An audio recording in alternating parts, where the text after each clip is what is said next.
நான் அப்படியே ஒரு வார்த்தையை தியானித்து துக்கித்துக் கொண்டிருக்கும் பொழுது ஆவியானவர் சரியாய் ஒரு வார்த்தையை கொண்டு பேசி என்னை பலப்படுத்தினதை உணர்ந்தேன்.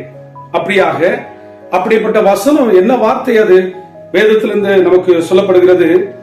மத்திய தின சுவிசேஷ புத்தகம் 13ஆம் அதிகாரம் அதுல 25ஆம் வசனம் முதற்கொண்டு 30வது வசனம் வரைக்கும் நம்ம வாசித்து பார்ப்போம் என்று சொன்னால் அது மிக பிரயோஜனமா இருக்கும். எப்படி என்று சொன்னால்,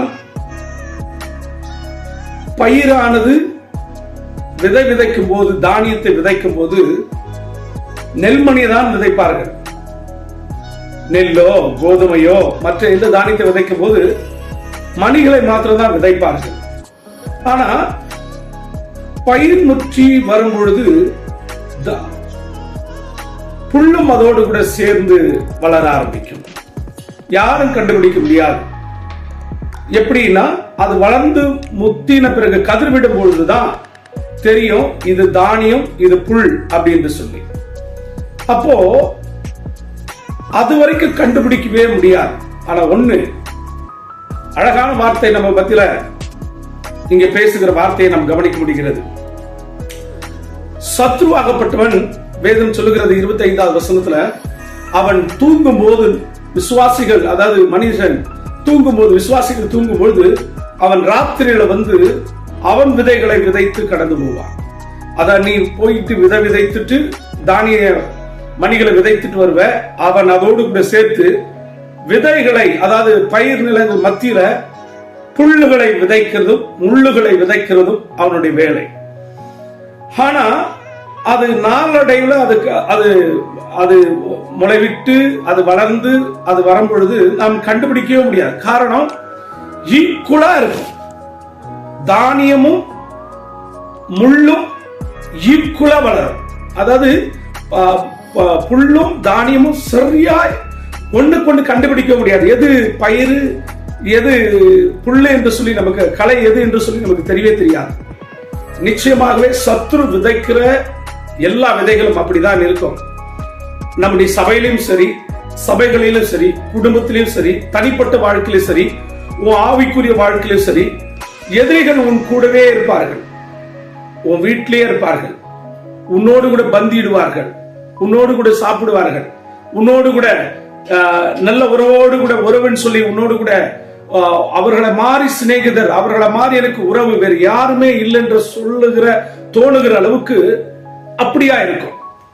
ஆனால் அவர்கள் எப்பொழுது அவர்களுடைய உண்மையான குணங்கள் தெரியும் என்று சொன்னால், ஒரு நல்ல காரியங்கள் கடந்து வரும் பொழுது, உன் வாழ்க்கையில ஏதோ ஒரு விதத்துல நீ முன்னேறி வரும் பொழுது அவர்கள் உனக்கு விரோதமாய் சூழ்ச்சிகளை ஆரம்பத்திலிருந்தே செய்து கொண்டிருப்பார்கள். அது உன்னால கண்டுபிடிக்க முடியாது.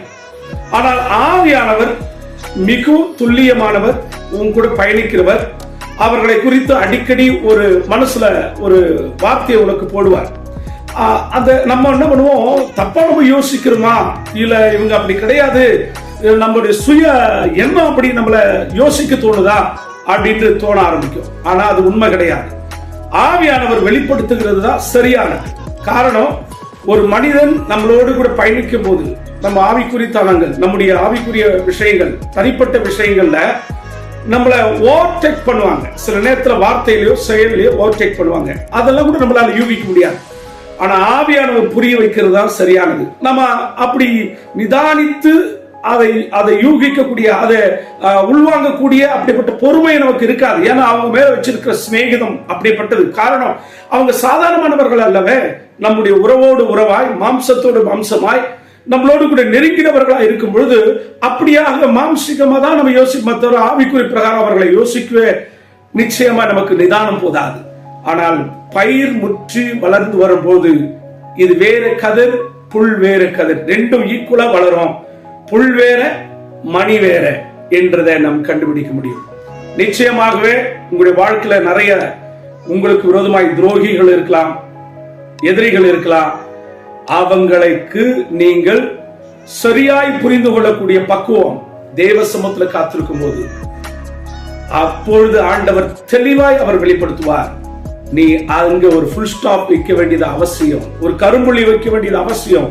அப்பதான் உன் ஆவிக்குரிய வாழ்க்கையில தோற்று விடாதபடிக்கு சக்சஸ் ஆன ஒரு வாழ்க்கை, தோல்வி அடையாதபடிக்கு சக்சஸ் ஆன ஒரு வாழ்க்கையை நீ அடைமடியாய் நிச்சயமாய் உன் ஞானத்தை விரிவாக்கும் பொழுது, ஆவியானவரோடு நீ சார்ந்திருக்கிற போது உன்னை சரியான இடத்துல கொண்டு போய் ஆவியானவர் நிறுத்துவார்.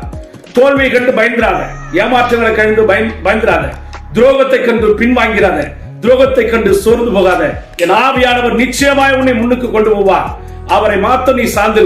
இந்த உலகத்துல எல்லாருக்கும் ஒரு அடி உண்டு, ஆனால் அது சாதாரணமான மனுஷன் எந்திரிக்க முடியாது. ஆவிக்குரிய மனிதனுக்கு அடிக்கடி அடிகள், அடிக்கடி தோல்வி வரும். ஆனால் வெற்றி அவனுடையது மாத்திரம்தான் என்பதை ஆவியானவர் நிரூபிப்பார். சரியாய் அதிகமாய் ஆவியானவரை விட அதிகமாய் அவர்கள் மேல் நம்ம அன்பு வச்சதுனால அவங்களை சரியா புரிந்து கொள்ளாம நம்ம என்ன பண்ணுவோம், ஆவியானவரை சரியா புரிந்து கொள்ளாம அவங்க மேல அன்பு செலுத்ததுனால விட்டு கொடுத்துருவார் சில நேரத்தில் ஆவியானவர். ஆனா ஒரு காலம் வரும், சரியான பதில் ஆவியானவர் காண்பிப்பார். துரோகி யாரு, அந்த நயவஞ்சகன் யாரு, அந்த ஓநாயினுடைய கூட்டங்கள் யார் என்று புரிந்து கொள்ள நிச்சயமாய் டோன்ட் கவலையப்படாத. உன்னோடு கூட இந்த உலகத்தை படைத்த சர்வ வல்ல ஆண்டவர் இருக்கிறார். சோர்ந்தே போகாத. பயிருக்கும் புல்லுக்குள்ள வித்தியாசத்தை என் ஆண்டவர் காண்பிப்பார். பயிர் வளர்ந்து வரும்போது புல்லும் சேர்ந்து வளரும். ஆனா பயிர் தான் நினைத்துக் கொள்வோம், கதிர் விடும் போது தெரியும். உன் வாழ்க்கையிலும் அப்படிதான். நண்பர்கள் என்று சொல்லி ஏமாந்து விடாத, உறவுகள் என்று சொல்லி ஏமாந்து விடாத, நம்மளோடு கூட பயணிக்கிற மிகவும் நெருங்கினவர்கள் என்று சொல்லி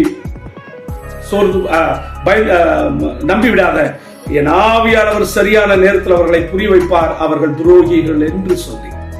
துரோகத்தை யாராலும் மாற்ற முடியாது. துரோகம் என்பது மிகப்பெரிய ஒரு ஆயுதம். அந்த ஆயுதத்தை காலம் பதில் சொல்லும். பொறுமையோடு காத்திரு. என் ஆண்டவராகிய கிறிஸ்து இயேசு சரியான நேரத்துல காலத்தை கொண்டு வருவார். அந்த காலம் பதில் சொல்லும். காலம் எப்பொழுது பேசுவது கிடையாது. காலம் அவர்களை பிராக்டிக்கலாய் கொண்டு வந்து நிறுத்தும். காலம் பேசுவது கிடையாது. காலம் தன் பதிலை வெளிப்படுத்த ஆரம்பிக்கும். அப்பொழுது உன்னுடைய துரோகி எதிரியும் தாங்கிக் கொள்ள மாட்டார்கள். என் அன்பு பிரியமானவர்களே, கர்த்தர் வசனத்தில்